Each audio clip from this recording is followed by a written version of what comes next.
क्या मैं आपको क्या बच्चों एक बार फिर से स्वागत है आपका अपने YouTube channel emission coaching class पर। प्यारे बच्चों, आज के वीडियो में आपके लिए लेकर आया हूँ क्लास 12 रोज का chapter number 1 the last lesson का मोस्ट इंपोर्टेंट क्वेश्चंस जो आपके बोर्ड एग्जाम में सीधे पूछे जाते हैं। तो आइए शुरू करते हैं और एक एक क्वेश्चन को बेहतर तरीके से समझते हैं, एक एक शब्द का अर्थ समझते हैं। आइए शुरू करते हैं। पहला क्वेश्चन है पहले बच्चों, what did everyone say about the French language. What did everyone से, यानी एवरीवन ने क्या कहा अबाउट द फ्रेंच लैंग्वेज के बारे में। फ्रेंच लैंग्वेज के बारे में एवरीवन ने क्या कहा।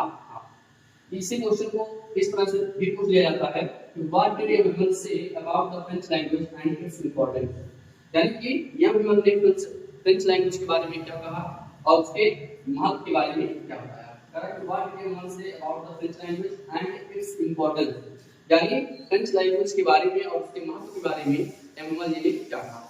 आइए देखते हैं। लिखा है एवरीवन सेड दैट, एवरीवन ने कहा कि the French language was the most beautiful language in the world. French language जो है दुनिया का सबसे खूबसूरत भाषा है। देखो लिखा है एवरीवन सेड, एवरीवन ने कहा दैट कि द फ्रेंच लैंग्वेज, यानी जो फ्रेंच लैंग्वेज है was the most beautiful language in the world, वह संसार का सबसे खूबसूरत भाषा है।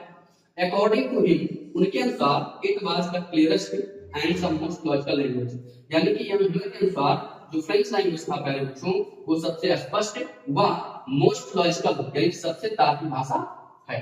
ठीक है, he wanted the people of France to got it and never forget it, यानी कि जब ही आ रहा है एवरीवन के लेकर बच्चों, तो एवरीवन चाहते थे, ही वांटेड चाहते थे द पीपल ऑफ फ्रांस, कि फ्रांस के जो लोग हैं टू गॉट इट, इसकी रक्षा करें एंड नेवर फॉरगेट इट, और इसे कभी भूले ना।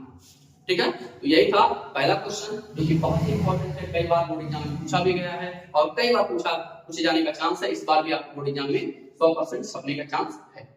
तो एक बार फिर से आइए देख लेते हैं ताकि आपका ये क्वेश्चन बहुत ही स्पष्ट तरीके से क्लियर हो सके। आइए देखते हैं। लिखा है what did everyone say about the French language, यानी कि एवरीवन जी ने फ्रेंच लैंग्वेज के बारे में क्या कहा था।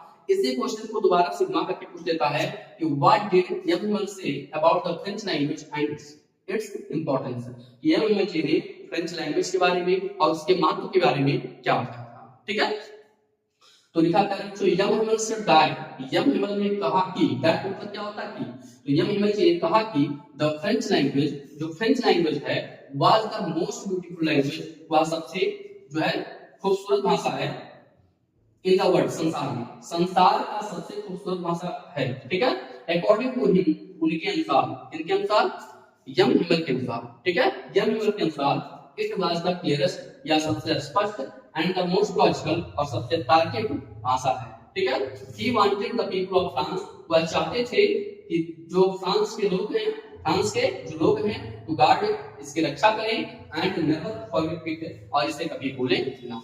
उम्मीद करता हूं प्यारे बच्चों कि आपको ये क्वेश्चन बहुत ही बेहतर तरीके से समझ में आया होगा।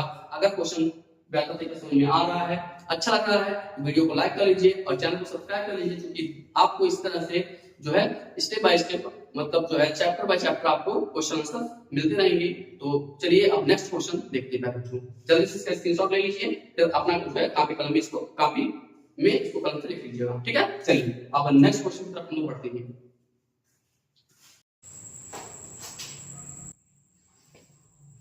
तो चलिए पहले बच्चों दूसरा क्वेश्चन देखते हैं। आइए देखते हैं। दूसरा क्वेश्चन है whom did young man blame for the ignorance in studies and why।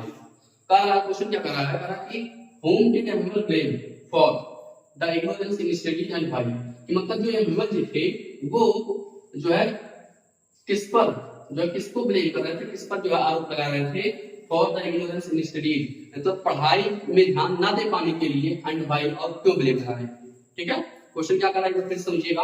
कह रहा कि whom did everyone blame, everyone किसको ब्लेम कर रहे थे, किस पर आरोप लगा रहे थे, for the ignorance in studies, यानी पढ़ाई में ध्यान ना दे पाने के लिए, एंड व्हाई, और क्यों। ठीक है, इसी क्वेश्चन को एक तरीके से और पूछ सकता है। आई देखते हैं। लिखा है whom did everyone blame for not paying proper attention। ठीक है ना, यहाँ थोड़ा सा घुमा दिया है, correct, not paying proper attention, मतलब बेहतर तरीके से ध्यान न दे पाने के लिए यह मतलब किसको ब्लेम करती है, तो स्टडी मतलब पढ़ाई पर में, और फ्रेंड्स मतलब फ्रांस की पढ़ाई में अच्छी तरह से ठीक तरह से ध्यान न दे पाने के लिए ये विमल किसको ब्लेम करते हैं, किस पर आरोप लगाते हैं। ठीक है, आई होप कि क्वेश्चन समझ में आ गया होगा। भाई आंसर देखते हैं। लिखा है कि ये विमल ब्लेम हिमसेल्फ, ये विमल खुद को ब्लेम करते हैं, खुद पर आरोप लगाते हैं, एज वेल एज साथ ही साथ द पेरेंट्स मतलब माता पिता पे। ठीक है, ये विमल क्या करते हैं, ये विमल स्वयं पर ब्लेम लगाते हैं, साथ साथ माता पिता पर यानी बच्चों के माता पिता पर लगाते हैं for the ignorance of study, यानी पढ़ाई पर ध्यान न दे पाने के लिए, पढ़ाई में ध्यान न दे पाने के लिए ये विमल खुद पर और साथ साथ उनके माता पिता पर को भी ब्लेम करते हैं। ठीक है ना, यानी कि आरोप लगाते हैं। ठीक है, he blamed the parents, वो पेरेंट्स ब्लेम करते हैं, पेरेंट्स पर आरोप लगाते हैं, बिकॉज क्योंकि they had wanted their children, क्योंकि जो पेरेंट्स थे प्यारे बच्चों क्या करते थे, वो अपने बच्चों से चाहते थे कि उनके बच्चे क्या करें, to work on a farm, वो खेतों में काम करें, टू अर्न सम मनी, ताकि वो पैसे कमा पाए। ठीक है ना, यानी पेरेंट्स क्या चाहते थे कि मतलब मेरे बच्चे क्या करें, काम में जो है खेत में काम करें और वो कुछ पैसे कमाएं, क्योंकि पढ़ाई वढ़ाई से क्या होगा। ठीक है ना, इसलिए यह विमल ब्लेम हिमसेल्फ, और यह विमल खुद को ब्लेम करते हैं, खुद को भी ब्लेम करते हैं, खुद पर भी आरोप लगाते हैं, as he made the children, क्योंकि वो बच्चों से काम करवाते थे, मेड द चिल्ड्रन वर्क। ठीक है ना, बच्चों से काम करवाते थे इन द गार्डन, बगीचे में, and gave them a holiday, और उनको छुट्टी दे दिया करते थे, when he wanted go fishing, जब उन्हें मछली पकड़ने जाना होता था। ठीक है ना, यानी जब यमन को मछली पकड़ने लाना होता था तो बच्चों को छुट्टी दे दिया करते थे, और जब वहां पर स्कूल में मतलब जो है वहां पढ़ाई जो है पढ़ाते थे तो बच्चों से क्या करते थे, गार्डन में काम करवाया करते थे। इसलिए वो स्वयं पर भी ब्लेम लगाते हैं और उनके माता पिता पर ब्लेम लगाते हैं कि मतलब जितना दोषी मैं हूं उतना ही दोषी उनके माता पिता भी हैं। ठीक है, तो उम्मीद करता हूं प्यारे बच्चों कि ये भी क्वेश्चन आपको समझ में आ गया होगा। चलिए अब नेक्स्ट क्वेश्चन देखते हैं, क्योंकि मोस्ट इंपोर्टेंट क्वेश्चन है इस चैप्टर का। ठीक है, चलिए जल्दी से सॉल्व ले लीजिए, उसके बाद हम लोग जो है नेक्स्ट क्वेश्चन देखते हैं। ठीक है, इससे सॉल्व ले लीजिए।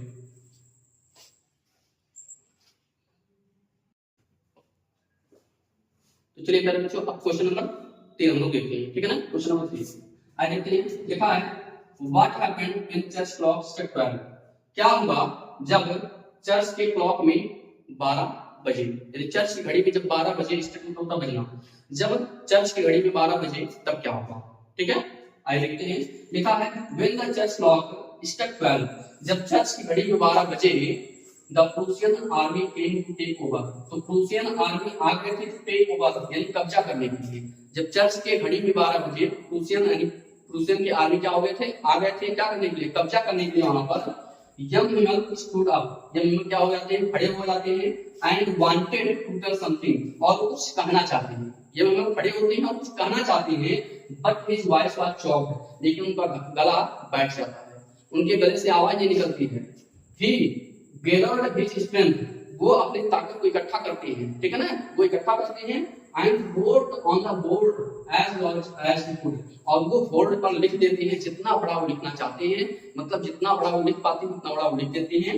क्या लिखते हैं, वाइव द फ्रांस, इस फ्रेज का मतलब होता है बच्चों फ्रांस जिंदाबाद। क्या होता है, फ्रांस जिंदाबाद।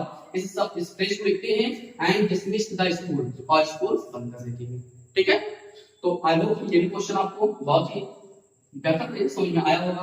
अगर प्यारे बच्चों क्वेश्चन अच्छा लग रहा है, समझ में आ रहा है, तो वीडियो को लाइक कर दीजिए और जो है दोस्तों तक शेयर कर दीजिए, और चैनल को सब्सक्राइब करके बेल आइकन को क्लिक कर दीजिए, ताकि मेरा सबसे पहला वीडियो आप तक सबसे पहले पहुंच सके प्यारे बच्चों। चलिए अब नेक्स्ट क्वेश्चन देखते हैं, तब तक इसका स्क्रीनशॉट आप ले लीजिए। ठीक है,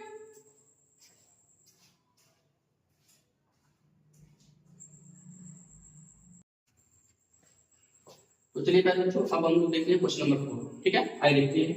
लिखा है what had been put up on the bulletin board, यानी बुलेटिन बोर्ड पर क्या लिखा हुआ था। ठीक है ना, वहां का जो बुलेटिन बोर्ड था इस तरह से जो एक स्टैम्प होता था। ठीक है ना, इस तरह से, और यहाँ पर क्या होता था, सूचनाएं लिखी जाती थी। ठीक है ना, यहाँ पर क्या होता था, सूचनाएं लिखी जाती थी। तो इस तरह से बुलेटिन बोर्ड लगा हुआ था और उस पर क्या लिखा हुआ था, आइए देखते हैं। लिखा है an order that had come from Berlin, यानी उस पर ये लिखा हुआ था कि एक आदेश आया हुआ था जो कि बर्लिन से था। ठीक है ना, देखिए एन ऑर्डर एक आदेश था, that had come from Berlin, जो बर्लिन से आया हुआ था, had been put on the bulletin board पर लिखा गया था, ठीक है ना। एक ऑर्डर जो कि बर्लिन से आया हुआ था वह बुलेटिन बोर्ड पर क्या किया गया था, लिखा गया था, ठीक है।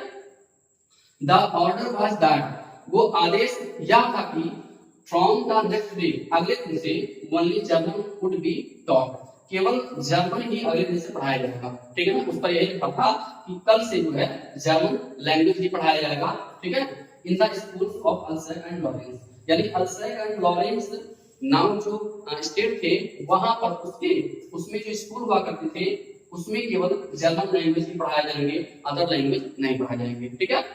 The new teacher for German would join the school from the following week. कारण कि द न्यू टीचर यानी जो नया अध्यापक होगा फॉर जर्मन यानी जर्मन पढ़ाने के लिए, जर्मन लैंग्वेज पढ़ाने के लिए जो नया अध्यापक होगा वुड ज्वाइन करेगा, यानी कि जो है जुड़ेगा, ठीक है, ज्वाइन करेगा, ठीक है। द स्कूल में फ्रॉम द फॉलोइंग डे अगले दिन, ठीक है ना। अगले दिन जो है जर्मन लैंग्वेज पढ़ाने वाला अध्यापक होगा वो अगले दिन क्या करेगा, स्कूल में ज्वाइन करेगा, ठीक है। तो आई होप ये क्वेश्चन आपको बहुत ही बेहतर तरीके से समझ में आया होगा। अगर क्वेश्चन बेहतर तरीके से समझ में आया है जल्दी से इसका स्क्रीनशॉट ले लीजिए और फिर हम लोग चलते हैं नेक्स्ट क्वेश्चन पे जो कि बहुत ही इंपॉर्टेंट क्वेश्चन है, ठीक है।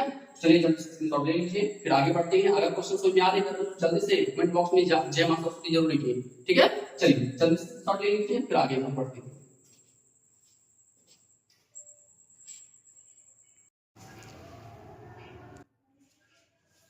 तो चलिए बच्चों अब हम चलते हैं नेक्स्ट क्वेश्चन नंबर 5 पे जो कि मोस्ट इंपोर्टेंट क्वेश्चन है बच्चों। आइए देखते हैं, लिखा है what did animal write on the blackboard with a piece of चार्ट। कहा है कि व्हाट डिड एनिमल राइट, यह एनिमल ने क्या लिखा ऑन द ब्लैक बोर्ड पर, इस सैंपट पर with a piece of chart, chart के टुकड़े से एनिमल जी ने बोर्ड पर क्या लिखा था, ठीक है ना। आइए लिखते हैं, लिखा है animal faced the black board, यानी एनिमल बोर्ड के सामने आए and right the phrase while the France, और उन्होंने एक फ्रेज लिखा जो क्या था, वाइल द फ्रांस, ठीक है ना। अब इसका मतलब क्या होता है आइए आगे देखते हैं। एज में आइल्स इतना बड़ा लिख सकते थे डी को उन्होंने लिखा, ठीक है ना। वो जो है बोर्ड के सामने आए, एक जो है चाक का टुकड़ा उठाए और वो बोर्ड पर उतना बड़ा लिख सके जितना वो लिख सकते थे, क्या लिखे, एक फ्रेज लिखे जिनका जो क्या था, वाइल द फ्रांस था, ठीक है ना। These words mean, इन शब्दों का जो मतलब होता है बच्चों, लॉन्ग लिव फ्रांस, क्या होता है, लॉन्ग लिव फ्रांस यानी फ्रांस जिंदाबाद, ठीक है। एंड शोड हेमल्स स्ट्रॉन्ग लव, और ये जो शब्द है जो उन्होंने लिखा था वो ये दिखाते हैं कि हेमल जो थे उनका कितना जो है स्ट्रॉन्ग लव था, यानी कितना जो है गहरा प्रेम था फॉर हिज कंट्री, उनके देश के लिए, एंड हिज डीप पेट्रियटिज्म, और उनके जो है गहरे देशभक्ति को दिखाता है। यानी ये जो शब्द उन्होंने लिखा था ये शब्द उनके जो है स्ट्रॉन्ग लव को और उनके जो है डीप पेट्रियटिज्म को दिखाता है दोस्तों, ठीक है ना। करेक्ट। तो ये क्वेश्चन भी आपको बेहतर तरीके से समझ में आ गया होगा।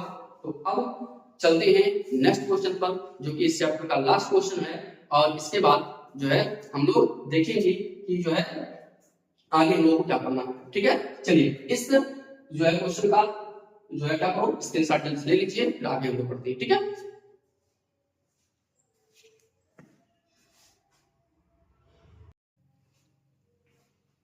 तो चलिए बच्चों अब इस चैप्टर का हम लोग लास्ट क्वेश्चन आंसर देखेंगे जो कि बहुत ही इंपॉर्टेंट है बच्चों, ये बोर्ड एग्जाम के लिए। आइए देखते हैं, लिखा है what did animal declare that the lesson which he was going to teach on that fateful day was to be the last lesson। देखिए समझिएगा, कहा कि व्हाट डिड एनिमल डिक्लेयर, ये एनिमल ने क्या घोषित कर दिया, दैट की the lesson which he was going to teach, कि वह अध्याय जो पढ़ाने जा रहे थे ऑन दैट फेटफुल डे, उस मनहूस दिन पर। फेटफुल का मतलब क्या होता है, मनहूस दिन, उस मनहूस दिन पर जो पढ़ाने जा रहे थे was to be the last lesson, वह उनका अंतिम पाठ होने वाला था, अंतिम अध्याय होने वाला था, ठीक है। आइए आंसर देखते हैं, निकाल के बिल्कुल क्लियर दैट, यानी उन्होंने घोषित कर दिया कि the last lesson which he was going to teach, कि अंतिम अध्याय जो उन्हें पढ़ाने जा रहे हैं on that fateful day, उस मनहूस दिन पर was to be the last lesson, वह अंतिम अध्याय होगा, ठीक है ना, कि वो जो पढ़ाने जा रहे हैं, जो लास्ट चैप्टर है, जो लास्ट लेसन है, जिस लेसन को पढ़ाने जा रहे हैं, तो लिखा है यमल डिक्लेयर दैट, यमल ने घोषित कर दिया कि द लेसन, जो अध्याय which he was going to teach, जो पढ़ाने जा रहे हैं, on that fateful day, उस मनहूस दिन पर, was to be the last lesson, वह उनका अंतिम अध्याय होगा, ठीक है, बिकॉज क्योंकि it was the last day, क्योंकि यह उनका अंतिम दिन था, of France Alsace and Lorraine was being conclude, क्योंकि जो फ्रांस के जो अल्सैक एंड लॉरेंस नामक जो स्टेट थे, उन पर जो है विजय प्राप्त कर लिया गया था बाय जर्मनी, जर्मनी के द्वारा, ठीक है ना, and from the next day, और अगले दिन से आगे से German would be taught, German language भी पढ़ाया जाएगा इन स्कूल्स, मतलब स्कूल में, लॉरेंस एंड अल्सैक नामक स्कूल में कौन सा लैंग्वेज पढ़ाया जाएगा, तो जर्मन लैंग्वेज पढ़ाया जाएगा, अदर लैंग्वेज नहीं पढ़ाया जाएगा। तो उम्मीद करता हूं प्यारे बच्चों कि आपको ये क्वेश्चन बहुत ही बेहतर तरीके से समझ में आए होंगे, जितने भी ये 6 क्वेश्चन आंसर थे इस चैप्टर के, जो most repeated and most important question answer थे, अगर आप इसको याद कर लीजिए प्यारे बच्चों, तो इससे बाहर एक भी क्वेश्चन आपका जाने वाला नहीं है, ठीक है ना। तो उम्मीद करता हूं कि आपको बहुत अच्छी लगी होगी ये वीडियो, और अगर वीडियो अच्छा लगा हो तो कमेंट बॉक्स में लिखिए कि आपको क्या इसी तरह से और भी क्वेश्चन आंसर चाहिए, अगर चाहिए तो मैं तुरंत ही आपको लागू जो है प्रोवाइड करूंगा प्यारे बच्चों, ठीक है। चलिए, तो जल्दी से स्क्रीनशॉट ले लीजिए, फिर मिलते हैं नेक्स्ट वीडियो में। Take care, keep practising and have fun.